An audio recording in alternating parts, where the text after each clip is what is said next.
बिस्मिल्लाहिर्रहमानिर्रहीम। अस्सलामु अलैकुम डियर स्टूडेंट, मोहम्मद ताहिर आपका बायोलॉजी टीचर। कैसे हैं आप सब? उम्मीद है खैर वाफियत से होंगे। डियर स्टूडेंट, आज का लेक्चर किन मौज़ूआत पर मुश्तमिल है आइए डिस्कस करते हैं और समझने की कोशिश करते हैं। Dear student, recall your memory, previous lecture के अंदर हमने डिस्कस किया था टैक्सोनॉमिक हायरार्की को। उसके अंदर हमने कहा था कि टैक्सोनॉमिक हायरार्की क्या होता है कि जब हम ऑर्गेनिज्म को क्लासिफाई करते हैं ग्रुप्स और सब ग्रुप्स के अंदर, वो जो ग्रुप और सब ग्रुप्स हैं वो टैक्सा या टैक्सोन कहलाते हैं। अब उसके बाद हमने डिस्कस किया था कुछ एग्जांपल्स को टैक्सोनॉमिक हायरार्की के कि ईच टैक्सा जो है वो एक लेदर लाइक स्ट्रक्चर बनाता है। आज जो हमारा टॉपिक है हम डिस्कस करने जा रहे हैं वो है हमारे पास species.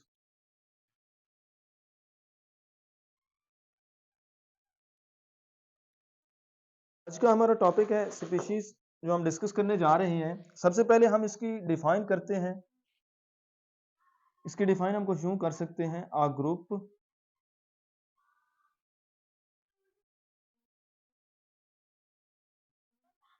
Group of similar organism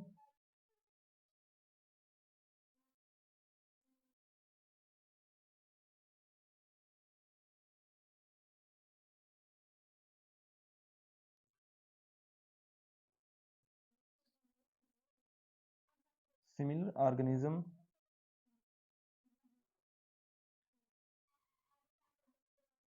that can interbreed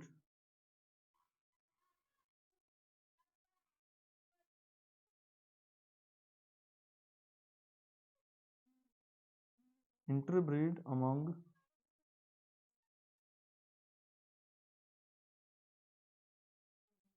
them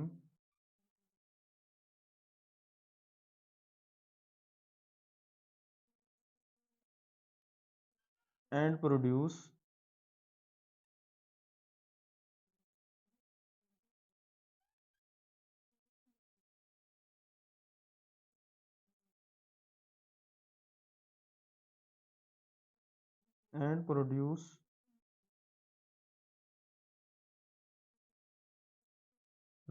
fertile offspring।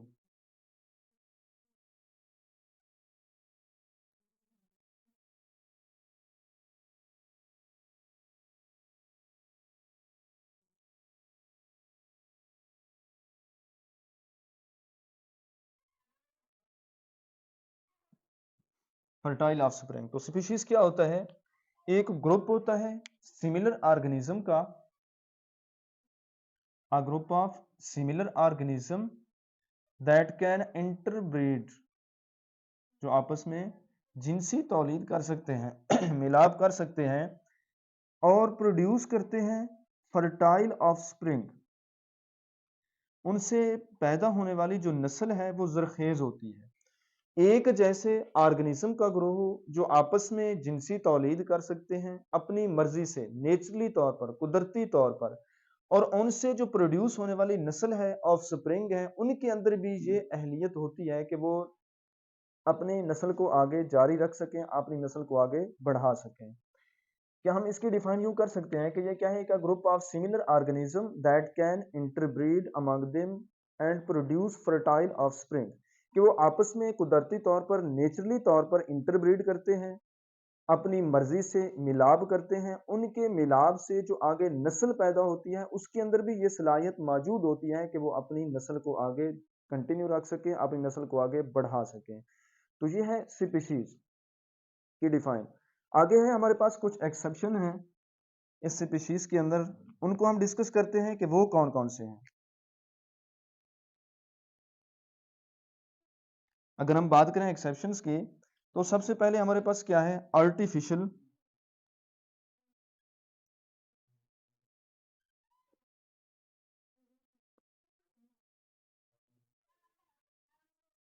Artificial interbreeding.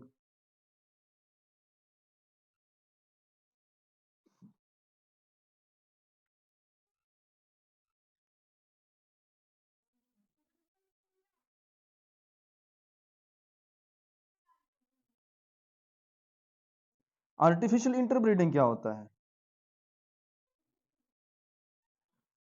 कि किसी भी दो क्लोजली रिलेटेड स्पीशीज को जो एक दूसरे के साथ ज्यादा मुशाबत रखती हूँ, क्लोजली रिलेटेड हूँ, उनका आपस में मिलाप करवाया जाए अपनी मर्जी से, वो नेचुरली ना हो, मसनूई कंडीशन प्रोवाइड करके अपनी मर्जी शामिल करके आर्टिफिशियली तौर पर उनका आपस में मिलाप करवाया जाए, क्रॉस करवाया जाए। उनके अंदर जो पैदा होने वाले, उनके मिलाप से जो पैदा होने वाले ऑफस्प्रिंग होती हैं, उसको कहा जाता है म्यूल। म्यूल किसको बोलते हैं? खच्चर को।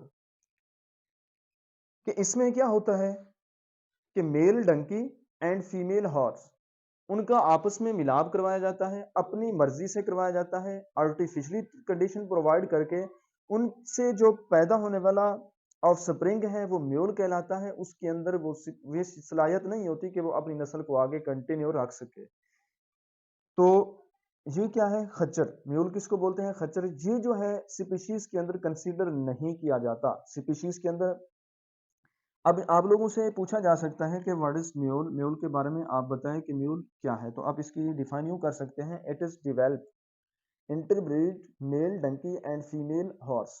के ये उस वक्त पैदा होता है जब मेल गधा हो और फीमेल घोड़ी हो, उसका आपस में क्रॉस करवाया जाए अपनी मर्जी से, आर्टिफिशियली तौर पर। उनके मिलाप से जो प्रोड्यूस होती है ऑफस्प्रिंग, वो म्यूल कहलाती है, वो खच्चर कहलाती है। अब दूसरी है हमारे पास इंटरब्रीडिंग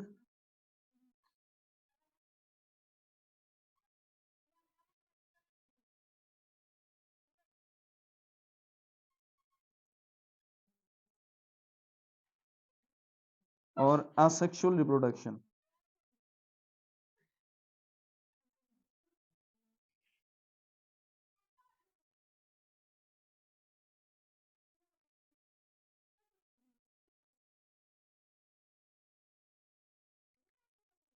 इंटरब्रीडिंग और सेक्सुअल रिप्रोडक्शन ये भी स्पीशीज के अंदर कंसीडर नहीं की जा सकती। एसेक्सुअल रिप्रोडक्शन ज्यादातर यूनिसेलुलर ऑर्गेनिज्म के अंदर होती है। जो ऐसे ऑर्गेनिज्म जो एक सेल पर मुश्तमिल होते हैं, उनके अंदर ज्यादातर जो होती है वो एसेक्सुअल रिप्रोडक्शन होती है।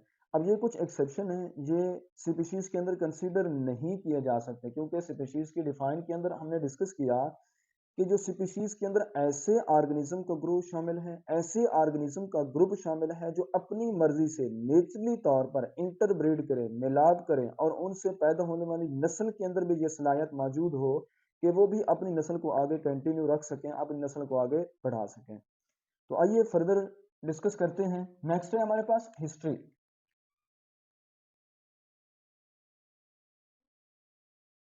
या स्टूडेंट, अगर हिस्ट्री की बात की जाए तो ये बहुत ही इंटरेस्टिंग सब्जेक्ट है, दिलचस्पियों से भरपूर मौजू है। हिस्ट्री जो है, अगर हम तारीख का मुतालिया करें तो हम बहुत सी कौमों से जो तरक्की पजीर हैं उनसे असबाक हासिल कर सकते हैं, और ज़वाल पजीर कौमों से इबरत हासिल कर सकते हैं। इसी तरीके से अगर हम हिस्ट्री का मुतालिया करें साइंस के अंदर, क्लासिफिकेशन के अंदर, जानदारों की ग्रुपबंदी के अंदर, तो उसमें सबसे पहला जो नाम है वो आता है अरिस्टोटल का। अरिस्टोटल को उर्दू में अरस्तू कहते हैं। ये एक यूनानी ग्रीक फिलोसफर था, यूनानी फलसफादान था। इसने सबसे पहले ऑर्गेनिज्म को दो ग्रुप्स के अंदर डिवाइड किया। वो कौन से दो ग्रुप्स हैं? प्लांट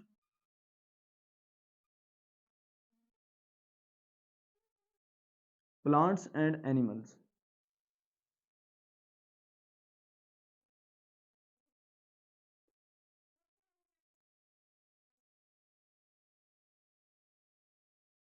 इसने सबसे पहले क्लासिफिकेशन की, ग्रुपबंदी की ऑर्गेनिज्म की, तो दो ग्रुप्स के अंदर डिवाइड किया, प्लांट्स के अंदर और एनिमल्स के अंदर। उसके बाद एक और साइंसदान है जिसका नाम है अबू उस्मान उमर अल जाहिज। अगर तारीख का मुतालिया किया जाए, तारीख को स्टडी किया जाए, तो तकरीबन 700 ईस्वी में इसका जिक्र हमें नजर आता है, इसका तज़किरा मिलता है। ये एक पहला मुसलमान साइंसदान है, मुस्लिम साइंटिस्ट है, जिसने जानवरों की, एनिमल्स की तकरीबन 350 स्पीशीज को स्टडी किया। 350 स्पीशीज की जानवरों को डिस्कस किया और चींटियों पर एक किताब लिखी। चींटियों की लाइफ पर, जिंदगी पर एक उसने बुक राइट की, बुक लिखी। तो नेक्स्ट अगर हम डिस्कस करें आगे, हमारे पास इब्न रुश्द, ये भी एक मुस्लिम साइंटिस्ट है। इसने अरस्तु की एक बुक दी एनीमिया,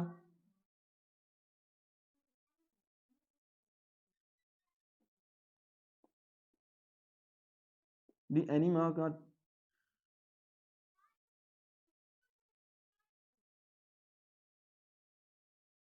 इसने इसको ट्रांसलेट किया, इस बुक को अरेबिक लैंग्वेज के अंदर। सबसे पहले ऑन द सोल।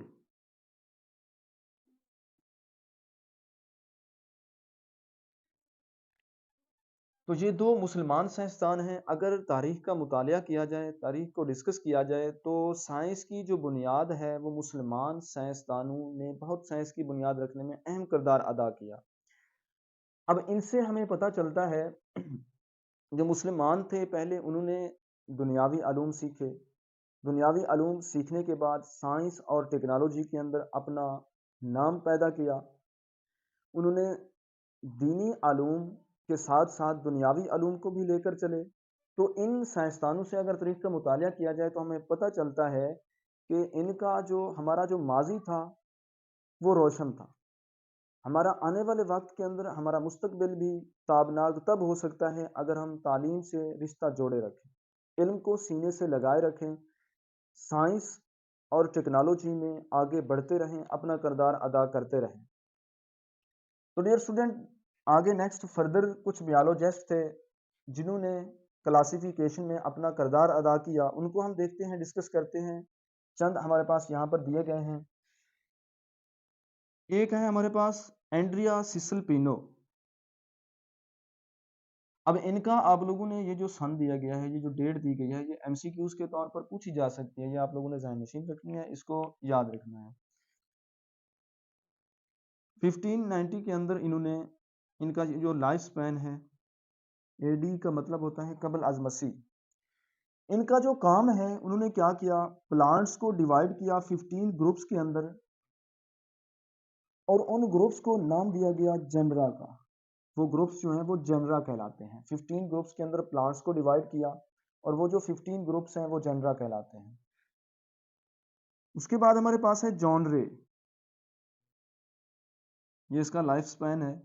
उसके बाद इसने पब्लिश किया इंपॉर्टेंट वर्क्स को, प्लांट क्लासिफिकेशन।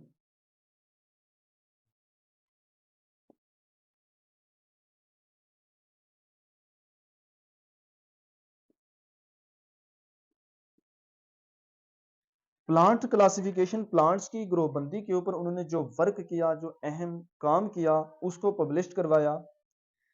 उसके बाद है अगस्टस रेनिवस और ये इसका लाइफ स्पेन है। इसने क्या काम किया, इसने इंट्रोड्यूस करवाया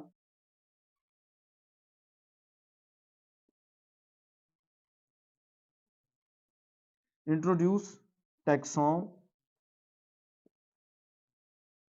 ऑफ ऑर्डर। जो अगस्टस रेनिवस है, उन्होंने उसने इंट्रोड्यूस करवाया टैक्सोन ऑर्डर का, टैक्सोन उसने मुतारिफ करवाया, इंट्रोड्यूस करवाया।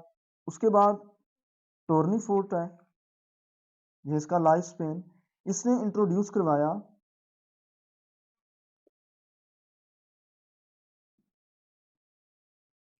करवाया टैक्सा आज और स्पीशीज का।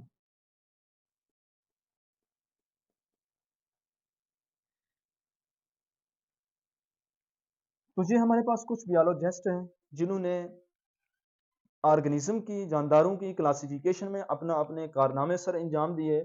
सबसे पहले एंड्रिया सिसल पिनो, उसने प्लांट्स को 15 ग्रुप्स के अंदर डिवाइड किया और वो 15 ग्रुप्स जो है वो जेनरा कहलाते हैं। उसके बाद है जॉन रे। जॉन रे ने पब्लिश किया प्लांट्स की क्लासिफिकेशन का जो इंपॉर्टेंस, उन्होंने काम किया, उसके ऊपर वर्क किया, उसको पब्लिश करवाया। अगस्टस रेनिवस जो है उसने टैक्सोन ऑफ आर्डर मुतारफ करवाया, और टोर्नीफोर्ड जो है उसने टैक्सा क्लास और स्पीशीज का टैक्सा और क्लास का टैक्सा मुतारफ करवाया, इंट्रोड्यूस करवाया। तो आइए फर्दर हम आगे इसको लेके चलते हैं। नेक्स्ट हमारे पास एक और साइंसदान है, कैरोलस लिनियस। कैरोलस लिनियस ये एक साइंटिस्ट है, बायोलॉजिस्ट है, जिसने नेचर को 3 ग्रुप्स के अंदर डिवाइड किया। नेचर को डिवाइड किया 3 ग्रुप्स के अंदर। वो कौन कौन से 3 ग्रुप्स हैं? मिनरल्स,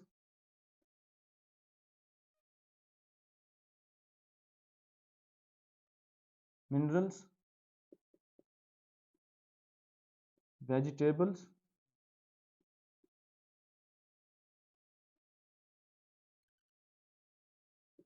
और एनिमल्स।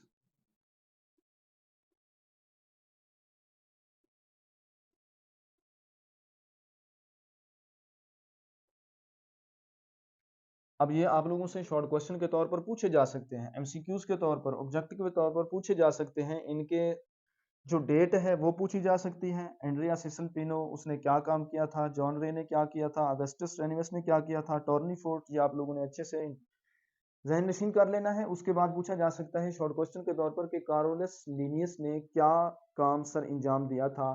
तो आप लोग लिख सकते हैं कि उसने क्लासिफिकेशन में अपना अहम किरदार अदा किया। उसने नेचर को 3 हिस्सों के अंदर, ग्रुप्स के अंदर डिवाइड किया, मिनरल्स के अंदर, वेजिटेबल्स के अंदर और एनिमल्स के अंदर।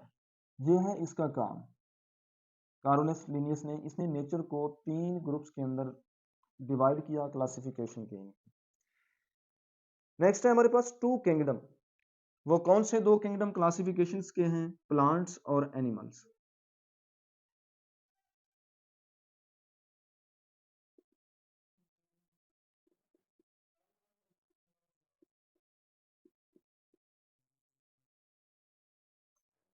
ये 2 ग्रुप्स हैं, 2 किंगडम्स हैं। सबसे पहले जो उन्होंने मुतारिफ करवाए थे, यहाँ पे हमने पढ़ा था अरिस्टोटल ने। तो इन 2 किंगडम के अंदर बहुत ज़्यादा इनके अंदर खराबियां मौजूद हैं। तो मुख्तलिफ साइंसदानों ने फर्दर इसके ऊपर काम किया, और नेक्स्ट लेक्चर में इंशाअल्लाह हम इनको डिटेल से डिस्कस करेंगे, हर एक का कि किसने कौन सा काम सर अंजाम दिया। उम्मीद है कि आज का लेक्चर आपको समझ आया होगा। अगर कोई क्वेश्चन है तो आप लोग कमेंट सेक्शन में पूछ सकते हैं। अल्लाह हाफिज़।